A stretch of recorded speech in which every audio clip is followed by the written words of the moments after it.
श्री स्वामी समर्थ. तर उद्याच्या जो नवरात्र उत्सव आपण सुरुवात करणार आहोत त्या नवरात्र उत्सवामध्ये 9 रंगांना खूप महत्त्व दिलं जातंय. सध्याच्या या ट्रेंडमध्ये 9 रंग, महिलांना असं वाटतं आमच्याकडे ते सगळे रंग असायला हवे, पण तसं असावेच असं नाहीये. आपल्याकडे जे पण रंग असतील, ज्या रंगाच्या साड्या असतील, शुभ रंगाच्या साड्या तुम्ही नवरात्रीमध्ये वेअर करू शकतात.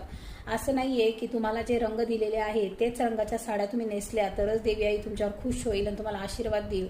या रंगांचा आणि देवीच्या सेवेशी काहीही संबंध नाहीये. कुठल्याही शास्त्रामध्ये या रंगांविषयी काहीही म्हटलेलं नाहीये.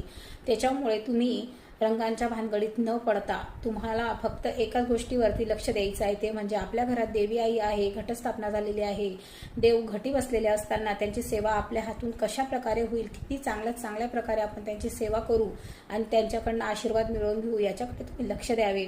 आणि ज्या रंग तुमच्याकडे अवेलेबल असतील ते नेसावे आणि बाकीचं तुम्हाला